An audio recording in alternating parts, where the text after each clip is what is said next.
Atenção, emissoras componentes da Rede Globo para o top de 8 segundos. Tupi, padrão de excelência em plásticos e metalurgia.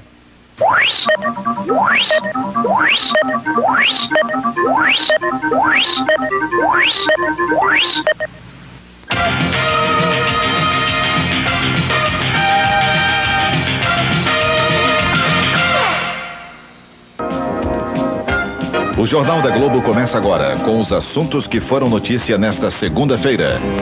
A queda de um helicóptero na zona sul do Rio fere uma turista e mata o piloto. O bombardeio de mísseis na guerra Irã-Iraque atinge bairros residenciais dos dois países e mata dezenas de pessoas. Mais 2 palestinos morrem no último dia da visita do secretário de Estado americano George Shultz ao Oriente Médio. No Panamá, uma greve geral paralisa o país em protesto contra o golpe de Estado que derrubou o presidente Eric Del Valle. Em Brasília, os líderes dos partidos se reúnem e adotam medidas para acelerar o ritmo dos trabalhos da Constituinte. O saldo da balança comercial ultrapassa $1 bilhão e é o melhor resultado num mês de janeiro.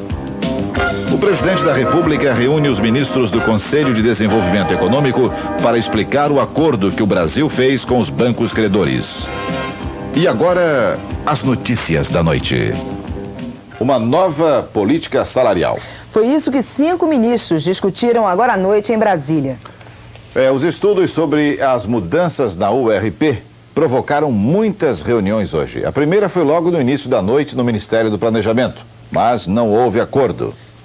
A informação de que os ministros da Fazenda e do Planejamento poderiam decidir ainda hoje mudanças na política salarial do funcionalismo público atraiu outros 3 ministros à CEPLAN: Almir Pazianotto do Trabalho, Aloysio Alves da Administração e o tenente brigadeiro Paulo Roberto Camarinha, chefe do Estado-Maior das Forças Armadas. Sobre o que foi discutido, nem o chefe do ENFA, nem o ministro do Trabalho quiseram comentar, mas não estavam satisfeitos. O ministro do Planejamento se limitou a dizer que se estudam várias alternativas de mudanças na política salarial. Foi do ministro da Administração o relato sobre as dificuldades do governo com a própria folha de pagamento. O governo realmente não tem como pagar folha de pessoal nos níveis atuais, sem providências de contenção, a não ser que ele corte do seu programa de obras. O senhor acredita que consegue reverter essa tendência de mudar a política salarial? Não há propriamente essa preocupação de reverter, porque nenhum dos ministros está querendo mudar a política salarial. Todos que participaram da reunião negaram o impasse, mas o caminho dos ministros da área econômica depois do encontro foi o do Palácio da Alvorada. O ministro do Planejamento, João Batista Abreu, disse que nunca viu o presidente Sarney com tanta determinação para tomar medidas duras como agora, mesmo tendo de pagar um alto preço político por elas. Nosso grande receio é esse alto comprometimento das nossas receitas com pagamento de folha. Então, o que está sendo avaliado, estudado, é exatamente isso. A proposta principal, ministro, seria de se congelar a URP para a administração direta? Olha, não há, assim, nenhuma proposta objetiva, e eu até acredito que se alguma medida sair, ela não vai ser discriminatória, isto é, nós não vamos alocar o ônus exclusivamente sobre a administração direta. A decisão final sobre o assunto ficou para ser tomada amanhã pelo próprio presidente Sarney. E agora, Paulo Henrique Amorim conta os bastidores da reunião e diz qual vai ser a decisão do governo. A ideia é a seguinte: só dar a URP para os funcionários 3 meses depois do dissídio. E por um motivo simples: não se deve dar a URP logo depois do dissídio, porque isso provoca um espantoso aumento de salário real e a inflação desembesta. O governo deu 47% de aumento ao funcionarismo em dezembro. Deu a URP em janeiro, deu a URP de novo em fevereiro, e se o decreto de amanhã ficar de acordo com o que está combinado hoje, o governo não aplica a URP em março, não aplica em abril, nem em maio. Só vai aplicar de novo em junho. Se tudo ficar do jeito que foi combinado hoje com o presidente Sarney, esse atraso na URP atinge todos os funcionários civis, da administração direta, das autarquias e das estatais. Atinge os funcionários militares, atinge também o judiciário. Hoje à tarde, depois da reunião do CDE, os ministros Maílson da Nóbrega e João Batista de Abreu se trancaram por 15 minutos com o presidente Sarney no Palácio do Planalto. O presidente mandou tocar em frente. Aí se reuniram no Ministério do Planejamento esses dois ministros da área econômica, o ministro do ENFA, o do Trabalho e o da Administração. Surgiu então uma dúvida. O judiciário entrava? E se não entrasse, era justo incluir os militares? Bom, aí os ministros Maílson da Nóbrega e João Batista de Abreu voltaram ao presidente, só que no Palácio do Alvorada. E o presidente, pela segunda vez, mandou tocar. É para todo mundo. A ideia dos ministros da área econômica é que depois do funcionalismo público, também a iniciativa privada venha atrasar a aplicação da URP. Bom, isso é o que deve sair no decreto de amanhã. Isso é o que ficou combinado hoje. Mas como daqui até lá tem 24 horas, vamos esperar. Sai a inflação de fevereiro e muda a URP, Unidade de Referência de Preços, que vai corrigir os salários no próximo trimestre. Em março, abril e maio, os salários vão ser reajustados pela URP de 16,19%. Foi esse mesmo índice que o governo usou para corrigir o piso nacional de salários. Agora, em março, o piso passa para 6.240 cruzados. A URP foi calculada com base na inflação de fevereiro, anunciada hoje pelo IBGE. O índice ficou em 17,96%. Com isso, no período de um ano, a inflação acumulada já está em 381%. Em fevereiro, o que mais influenciou a alta da inflação foi o aumento dos ônibus urbanos, 21,4%.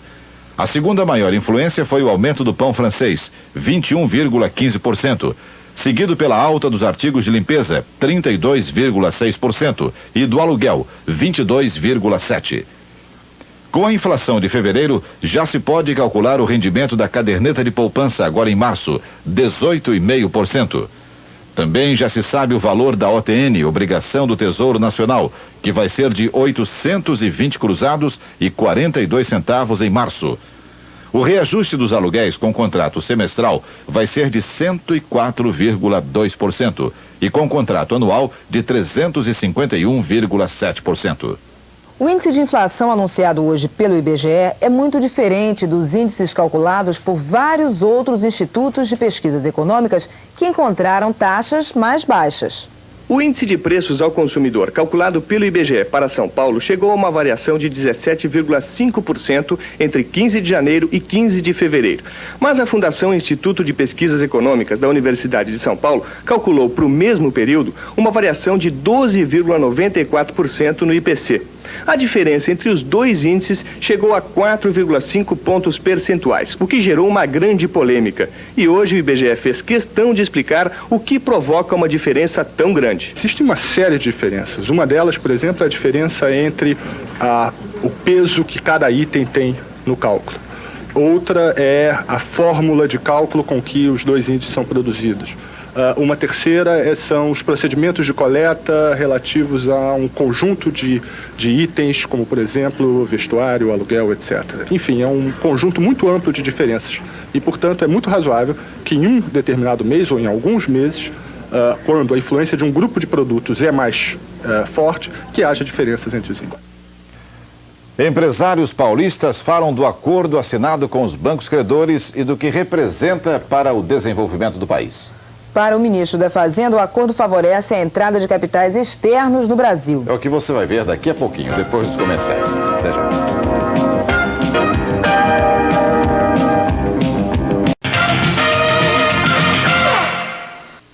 O acordo com os bancos credores é ponto de partida e não fita de chegada. Esta, pelo menos, é a opinião do ministro da Fazenda, Maílson da Nóbrega, e ele aponta dois motivos em defesa dessa ideia. O início da negociação de todos os contratos da dívida e a entrada de dinheiro novo no país. Joelmir Betting. Como a poupança interna não tem sido suficiente para sustentar o crescimento da economia, não basta refinanciar a dívida que já existe, é preciso financiar com dívida nova a retomada de projetos no setor público e de negócios no setor privado. Essa reação em cadeia não dispensa o reencontro do Brasil com o FMI, que é o passaporte para empréstimos dos governos do Clube de Paris, de bancos multilaterais, de bancos japoneses e de cofres do próprio FMI.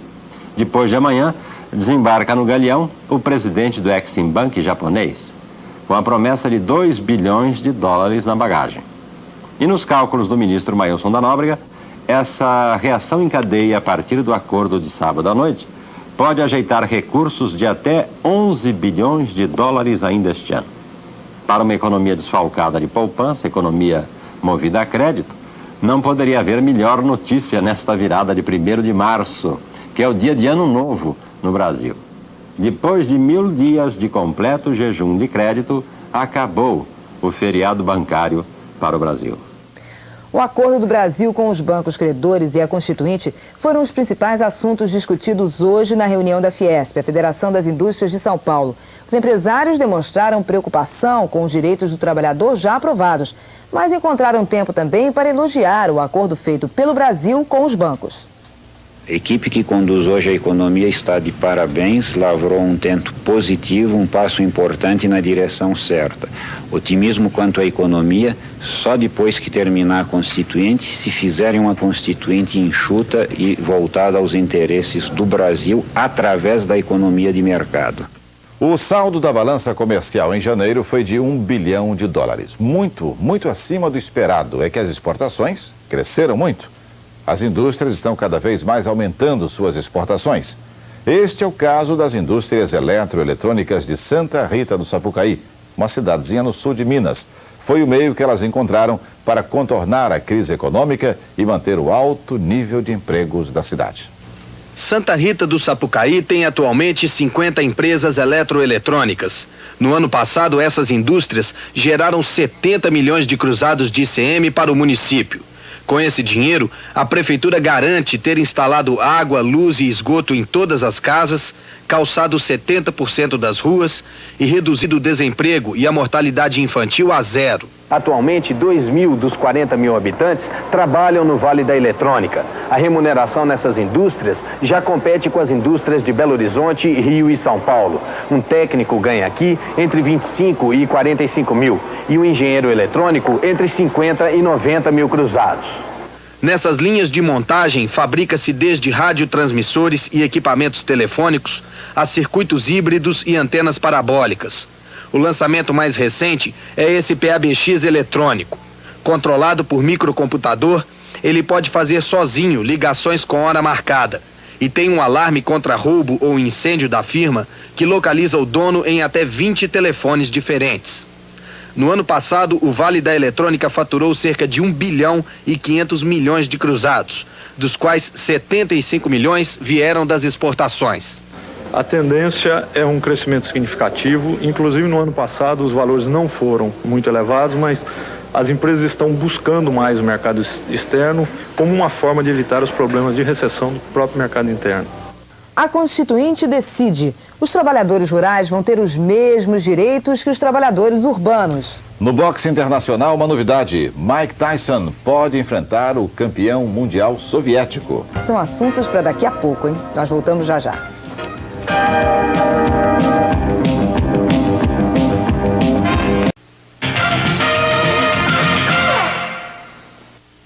A empregada doméstica vai receber 13º salário. E o trabalhador rural vai ter direito ao fundo de garantia. Esses são apenas 2 dos vários itens sobre os direitos do trabalhador aprovados hoje pela Constituinte. 2 categorias de trabalhadores até aqui marginalizadas tiveram seus direitos reconhecidos na futura Constituição. A primeira delas foi da empregada doméstica, que a partir do texto aprovado tem garantido 13º salário, férias anuais, descanso semanal e aposentadoria. O trabalhador rural também foi lembrado. A emenda aprovada esta tarde garante ao trabalhador do campo o acesso ao fundo de garantia, o adicional de insalubridade, a hora extra com 50%, a licença gestante e vários outros direitos já definidos para o trabalhador urbano. A regulamentação virá através de lei complementar. As votações de hoje pararam quando estavam por entrar em pauta as mudanças na legislação sindical. Amanhã de manhã, os líderes de todos os partidos vão se reunir para buscar um acordo sobre este e outros temas. O deputado Ulisses Guimarães acha que, se tudo der certo, este capítulo dos direitos sociais poderá ser concluído ainda nesta terça-feira. Precisamos agilizar muito as chamadas fusões.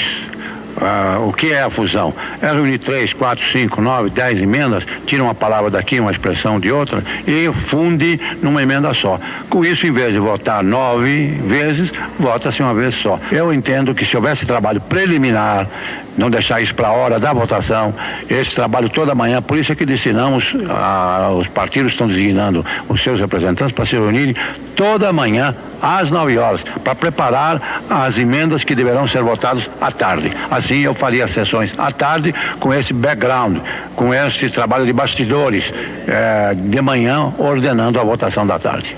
Um estudo realizado por assessores legislativos levou o presidente da Constituinte, Ulisses Guimarães, a adotar essas medidas para apressar o processo de votação. Álvaro Pereira. 5 meses só para aprovar em primeiro turno o projeto de Constituição. Depois viria o segundo turno, uma espécie de revisão final, onde não se pode acrescentar mais nada ao texto. Em compensação, se pode suprimir alguns excessos aprovados no primeiro turno. Essa fase de revisão final ainda levaria de 1 a 2 meses, o que quer dizer que a Constituinte só terminaria o seu trabalho em agosto ou setembro deste ano. Era demais para o deputado Ulisses Guimarães. Ele passou o fim de semana preocupado com essa projeção e hoje sugeriu que a Constituinte aprove a Constituição BB, boa e breve. Ao que o líder do governo, Carlos Santana, acrescentou a letra R de responsabilidade. Boa, breve, mas deve ser aprovada com responsabilidade.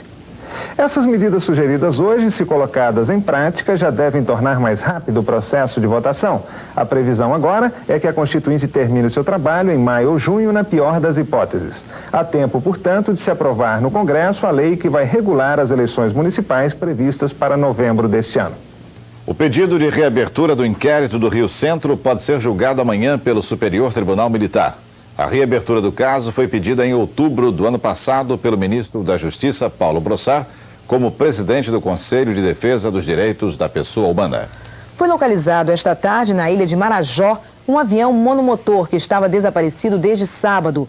O aparelho está em um campo perto da cidade de Chaves e já se sabe que há sobreviventes entre os 5 ocupantes. O resgate vai ser feito amanhã de manhã. A Polícia Federal do Rio decidiu arquivar o inquérito aberto para apurar o desaparecimento de 8 milhões de dólares no Aeroporto Internacional do Rio. E o motivo é o seguinte: um funcionário da Brinks Seguradora, Roberto Denisco, trabalha em Nova York e se recusa a vir depor. De acordo com a Polícia Federal, só Denisco poderia esclarecer o caso, já que acompanhou o dinheiro de Nova York até Buenos Aires. Para a Polícia Federal, está encerrado também outro caso relacionado com o Aeroporto Internacional do Rio. A suíça Nathalie Cretin, presa por ter rasgado notas de cruzados no free shop do aeroporto, foi liberada pela Justiça Brasileira. Nathalie Cretin recebeu a notícia no final da tarde e disse que ia tentar embarcar para a Suíça ainda hoje. O presidente José Sarney anuncia nesta terça-feira o nome do presidente do CND, Conselho Nacional de Desportos, para os próximos 3 anos. O atual presidente, Manuel Tubino, pode ser mantido no cargo. Reunido em plenária nesta segunda-feira, o CND reconheceu a sinuca e o bilhar como modalidades esportivas.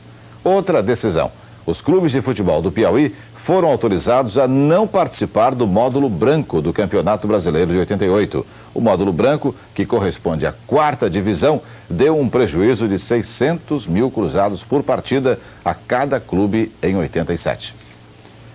Fórmula 1. O piloto Alain Prost é o campeão dos campeões de 87, pelo menos na opinião da Associação dos Ex-Pilotos de Fórmula 1. Prost foi escolhido pelos critérios de bom humor, estilo, habilidade, coragem e desempenho.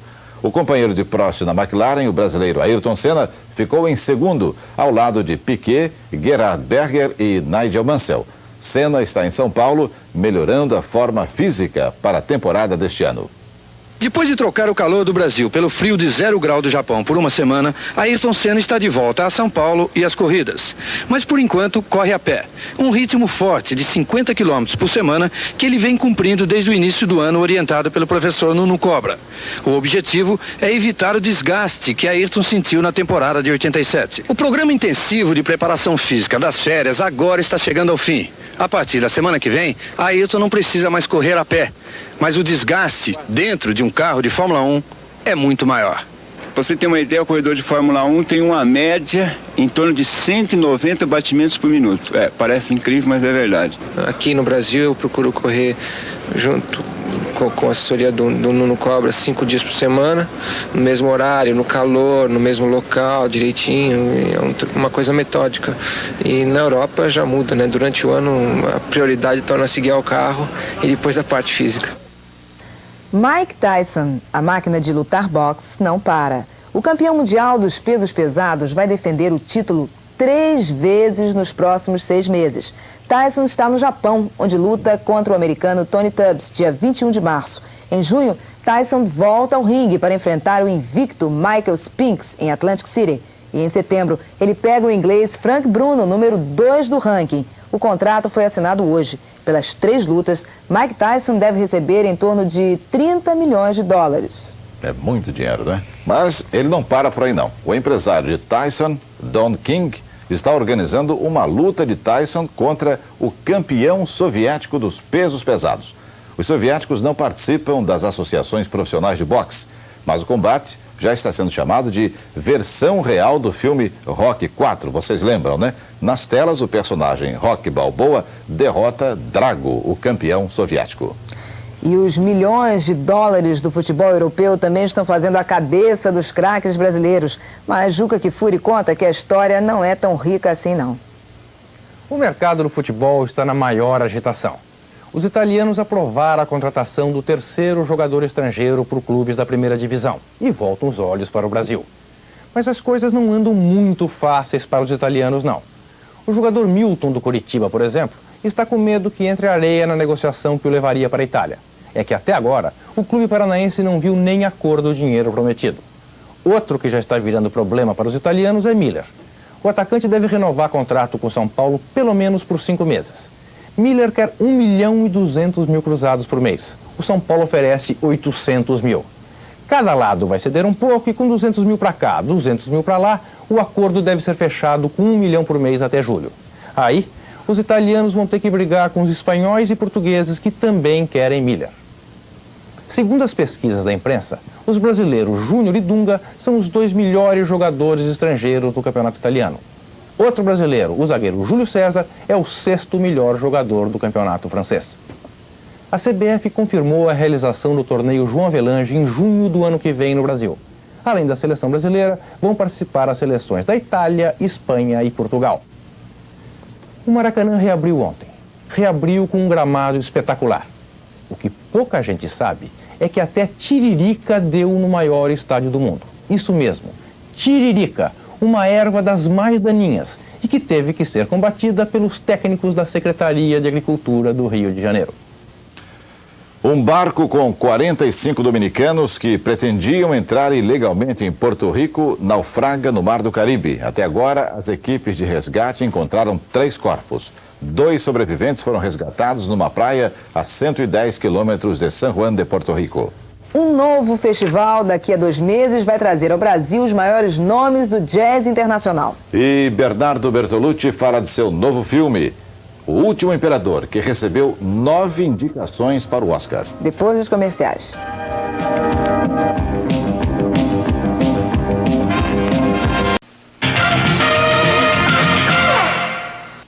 Uma surpresa para quem gosta de jazz. É isso mesmo, o Brasil vai ser a sede em abril de um encontro de pianistas famosos. Márcia Peltier. O Piano em Concert começa dia 17 de abril em Porto Alegre e depois continua em Belo Horizonte, Brasília, São Paulo e Rio de Janeiro, terminando no dia 24. As estrelas prometem brilhar alto neste Piano em Concert. Querem ver? Pela primeira vez vem à América do Sul um dos maiores pianistas de jazz do momento, Herbie Hancock. Ele foi o vencedor do prêmio Grammy de 87 pela trilha sonora do filme Por Volta da Meia-Noite. E Herbie Hancock vai tocar também em duo com Chick Corea. Eles só tocaram juntos uma vez. Foi há 10 anos nos Estados Unidos. Do Japão vem Makoto Ozone, considerado o novo Oscar Peterson da atualidade. Mas a grande surpresa deve ser a presença da maior estrela do jazz soviético, Leonid Chitik. Ele tem sido a grande coqueluche do momento nos festivais europeus. E os organizadores estão preparando um encerramento especial, tanto no Rio como em São Paulo. Uma noite de confraternização entre os músicos americanos e o soviético. Uma noite no melhor estilo da Glasnost. Muitas cabeças voaram com ele tentando esquecer a depressão americana. 50 anos depois, este galã continua seduzindo crianças e adultos e dando cada vez mais dólares aos seus criadores. Paulo Francis. Ele tinha o maior guarda-roupa do mundo. Sempre que entrava em ação, jogava fora um terno para trocar de roupa e vestir seu uniforme. E com um simples par de óculos se disfarçava do mundo. Isto porque ninguém levava a sério a machice de um quatro-olho. É o super-homem que este ano faz 50 anos de vida. Em 1938, quando apareceu, parecia a muitos americanos a única saída contra o mal, a Grande Depressão Econômica da década de 30.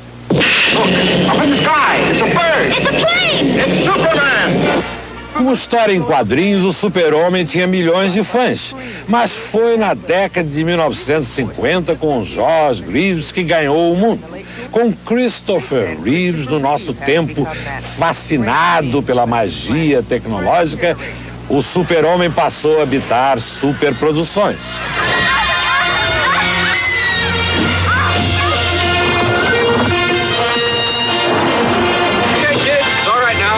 Mas o primeiro Super-Homem foi bem brega, Kirk Allen. Olhem só.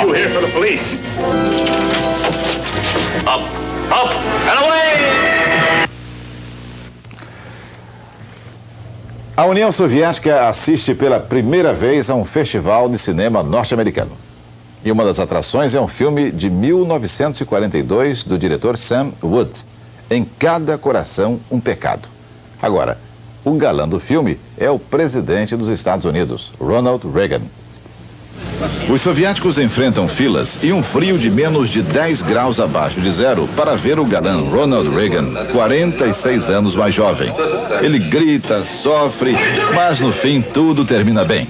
Quer dizer, bem nos moldes de Hollywood dos anos 40. Na plateia soviética, as opiniões se dividem. Esta mulher gostou do Reagan galã. Este jovem compenetrado tenta fazer uma análise do filme. Já este outro fala francamente que Ronald Reagan estava longe de ser considerado um bom ator. He's not a great actor. Vale lembrar que o filme, quando estreou no Brasil, na década de 40, o galã Ronald Reagan também fez muito sucesso. O filme Em Cada Coração um Pecado teve filas imensas e foi recorde de bilheteria. Na corrida para o Oscar, o diretor italiano Bernardo Bertolucci saiu na frente. Seu filme, O Último Imperador, concorre a 9 premiações. O filme se passa na cidade proibida, em Pequim, onde o imperador chega ao trono aos 3 anos de idade. Tudo no filme é grandioso. São 19 mil figurantes, soldados do exército chinês, estudantes, gente do povo. Os atores tinham que falar inglês e por isso foram contratados em 3 continentes, nas cidades onde existe um bairro chinês. O personagem principal foi feito por 4 atores. Para o diretor Bernardo Bertolucci, a comunicação foi a maior dificuldade. Fazer os extras entenderem o que se passava. Ensinar ao garotinho Richard Wu a representar as cenas. E exigir dos que moram no Ocidente um comportamento de oriental. Para o figurinista inglês John Atchison, foram mais de 3 anos de pesquisa. Cada um dos 19 mil figurinos confeccionados em vários países foi uma cópia das técnicas e dos padrões do Império. Bertolucci conseguiu ficar dentro do orçamento previsto, 25 milhões de dólares. Uma das razões é que ele teve todo o apoio do governo chinês. Resultado de todo esse projeto, 9 indicações para o Oscar deste ano.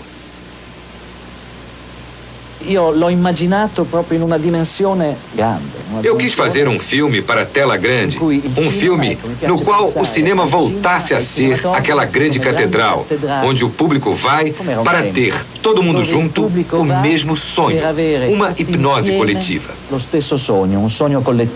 Como é que é ser indicado para 9 Oscars? É curiosa a nomination. É curiosa essa história das indicações para o Oscar. Eu sempre tive uma certa distância, sempre olhei as indicações com suspeita. Mas no momento em que o filme é indicado para o Oscar, tudo muda.